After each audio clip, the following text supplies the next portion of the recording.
My name is Gwen Olsen, and I am the author of Confessions of an RX Drug Pusher. I'm a 15-year veteran of the pharmaceutical industry, and I left in the year 2000. And what I would like to do today is I would like to dispel the myth that the pharmaceutical industry is in the business of health and healing. Because in fact, what the pharmaceutical industry is in the business of doing is disease maintenance and symptoms management. They are not in the business to cure cancer, to cure Alzheimer's, to cure heart disease, because if they were, they would be in the business of putting themselves out of business, and that in fact doesn't make sense. I don't want people thinking that I am a conspiracy theorist, because in fact there is no theory behind what I'm telling you. It's all provable.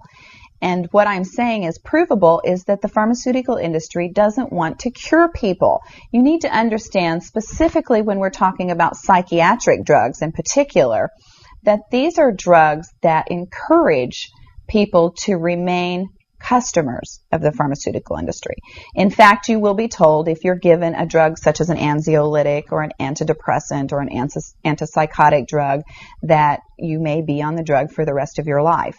And very frequently people find that they are on the drugs for a very long period of time, if not permanently, because they're almost impossible to get off of.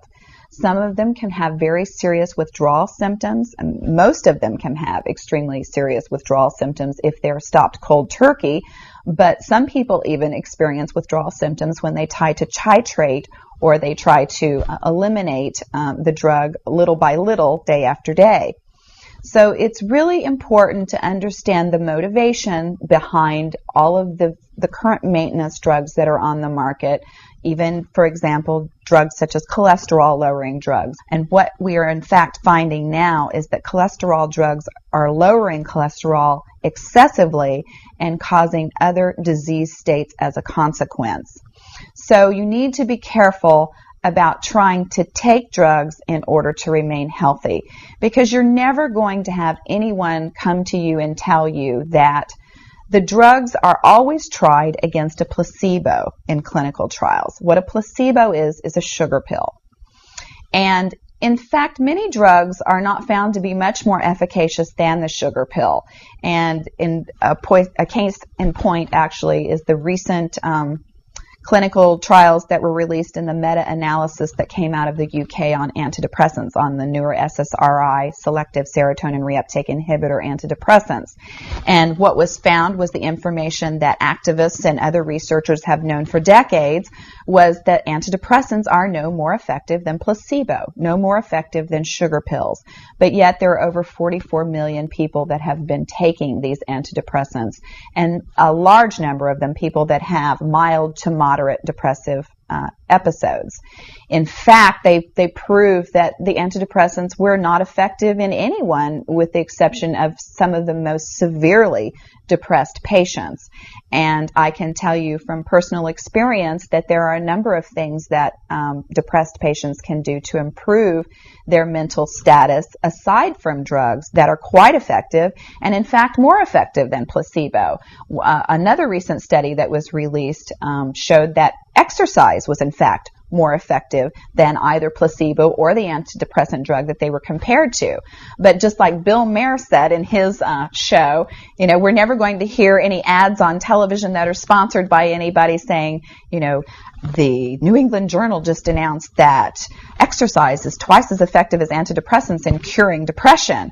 Ask your doctor if getting your butt off the couch is right for you.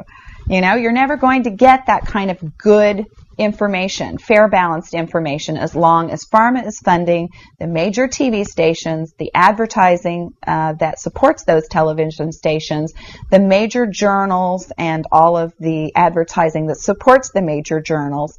You just have to be commonsensical people and understand that the pharmaceutical industry makes 5 to 6 times the amount of money as any of the other Fortune 500 companies in the United States of America. They are not going to easily or readily give up that income. And we are, in fact, considered a human commodity.